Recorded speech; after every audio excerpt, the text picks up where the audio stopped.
Salam saudaraku yang kekasih, jumpa kita kembali dalam channel yang sama. Hari ini Jumat tanggal 18 2020, kita bersatu dalam doa.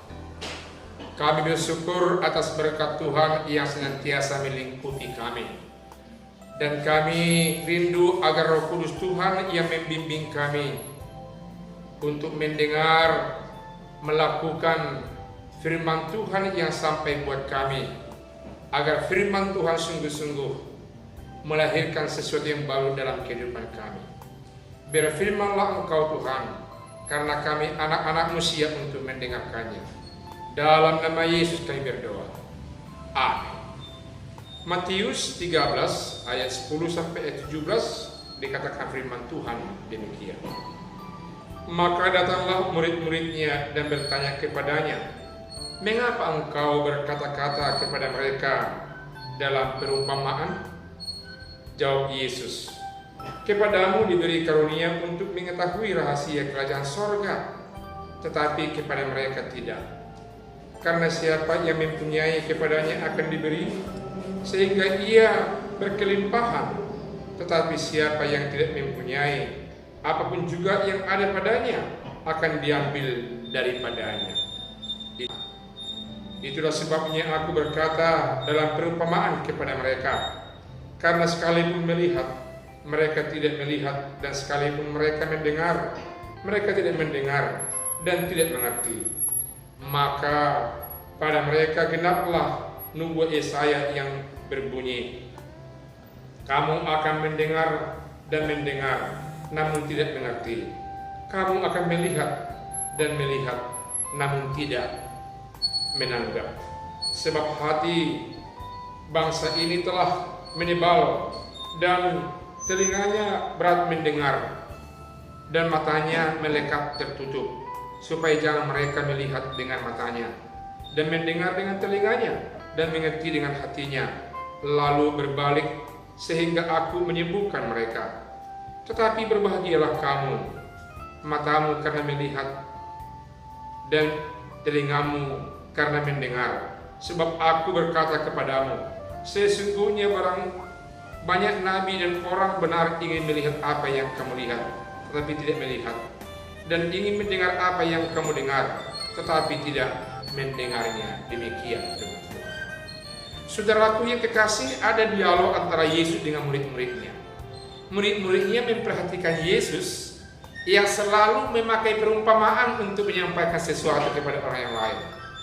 Tetapi hal itu kepada murid-murid Yesus tidak dilakukan oleh Yesus. Maka muncul pertanyaan itu dari murid-muridnya kepada Tuhan Yesus. Dan Yesus menjawab, karena kamu mempunyai, dan barang siapa yang mempunyai, kepadanya ketambahkan. Dan siapa yang tidak mempunyai, barang apapun yang telah miliki, dari mereka akan diambil semuanya. Apa yang dimaksud Yesus dengan mempunyai? Maksud Yesus adalah soal iman. Murid-muridnya sudah mengimani Yesus sebagai anak Allah yang membawa kerajaan Allah di tengah-tengah dunia ini. Tapi orang lain, orang banyak belum tentu, belum pasti mengimani Yesus sebagai anak Allah yang membawa sukacita, berita tentang kerajaan sorga di tengah-tengah dunia ini. Karena itulah kalau kita melihat dari ayat 1 sampai ayat 9, Yesus memberikan perumpamaan tentang kerajaan Allah melalui benih-benih yang tumbuh di berbagai tempat. Dan ini mengundang pertanyaan murid-muridnya. Mengapa Yesus berikan selalu perumpamaan kepada orang yang lain? Dan Yesus kembali mengatakan, karena engkau punya, saudaraku yang kekasih, siapa yang beriman, kepadanya iman akan tambahkan. Dan siapa yang tidak beriman, apa yang dia miliki akan semakin terambil, digerus dari kehidupan mereka. Oleh karena itu, marilah kita perkuat iman percaya kita. Kita asah iman percaya kita, agar kepada kita makin ditambahkan oleh Allah Bapa di sorga, lewat anaknya Tuhan kita Yesus Kristus, dalam kehidupan kita ini, segala sesuatu apa yang kita inginkan. Dikatakan Yesus, kepada mereka sangat tepat apa yang dinubuatkan oleh Yesaya. Karena banyak orang yang mendengar tapi nggak mengerti, seolah-olah mereka tidak mendengarkan. Banyak orang yang melihat tapi seolah-olah mata mereka tertutup dan terkatup dan tidak jelas melihat apa-apa. Dan itu maksud Yesus adalah diperhadapkan kepada dirinya, yang mana orang banyak yang belum mengimaninya, mendengar firman Tuhan, mendengar firman-Nya, melihat dia dengan jelas, tapi tidak menerima dia sebagai anak Allah Bapa di sorga yang dalam di tengah-tengah dunia ini, yang datang dalam nama Yesus di tengah-tengah dunia ini. Saudaraku yang kekasih, itu yang diperjelas oleh Tuhan Yesus kepada murid-muridnya. Karena itu dikatakan Yesus, berbahagialah kamu karena kamu melihat dan matamu terbuka, dan kamu mendengarkan dan telingamu terbuka. Berbahagialah kamu karena kamu melihat dan matamu sangat terbuka. Oleh karena itu, saudaraku yang kekasih, apapun saudara yang dengar, apa yang saudara lihat, kiranya saudara beritakan bahwa itu bukti kerajaan Allah yang sudah hadir.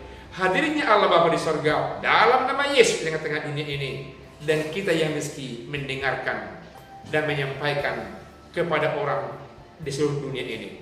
Firman Tuhan ini memberkati kita. Amin. Kita berdoa. Terima kasih atas sabda Tuhan yang sampai buat kami. Kami mendengarkan dan memahaminya. Kami melihat wujudnya di tengah-tengah kami, dalam diri kami masing-masing, dan kami akan memberitakannya. Kiranya firman Tuhan menguatkan kami, mengemban tugas yang dipercayakan Tuhan kepada kami, agar nama-Mu dipermuliakan, kerajaan-Mu semakin luas. Dalam nama Yesus kami berdoa.